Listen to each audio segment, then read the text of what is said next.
Hey everybody, I'm Jerry Connor and I'm here with Doug and Mackenzie Thompson. They've just returned from Sierra Leone.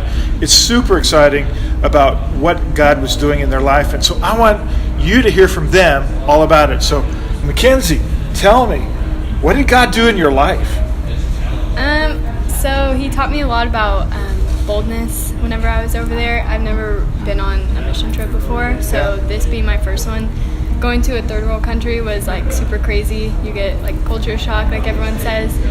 It was really different, like actually going and spreading the gospel like to everyone. Like you have quick conversation and then you just jump right in. So that was super scary at first, and then throughout the week I was just relying on God to give me strength and to give me guidance with conversation, and to also give me boldness throughout the week to be able to spread his word in the truth.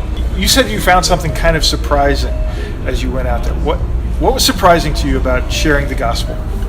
Surprising was that the people there were just like super excited to hear what we had to say, and they were super open to letting us talk to them. My expectations when going there was them being not really open to us talking to them, or like closed off, or not wanting to talk to us. But God just shattered those expectations and like showed me that they were really happy to hear what we had to say. So it made it a lot more like easier to talk to them. At Freetown, I had this huge, I've never had an anxiety attack before, and I just had this huge anxiety build up where I was having shortness of breath, nauseated, and I'm like, I'm about to take my one and only daughter into a third world country.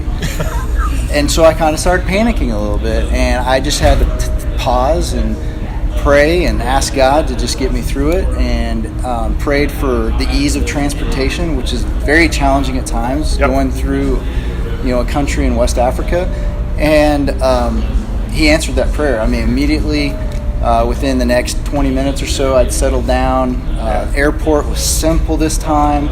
Transportation, we basically almost made it through with zero issues, and the one issue we had was just very minor. Wow, so that's great. It was a great answer to prayer, and just allowed us to just jump in and minister to people with bringing the gospel to them. That's cool. Yeah. I think it was really exciting too that you were taking your daughter, and it was the two of you going on this mission trip together. I want to hear, what was that like for you to be able to take your daughter with you, and then I want to hear, what was it like to go with your dad? I mean, that's kind of a big deal. So tell us about that. It was great to share that experience with her, because this was my third trip, and I come home and I tell them how great it is and everything that we do and what we saw God do, but to allow her to see that firsthand. And it was a lot of fun. Since he is like the leader at home, it was cool to see him in like another aspect, but he was also the leader on this trip, so it was like kind of the same thing, but this was like everything that we did was Christ-centered, so seeing him lead through that was like super awesome. And I hope other people from our church will kind of catch that vision, that families can do this together and have awesome experiences.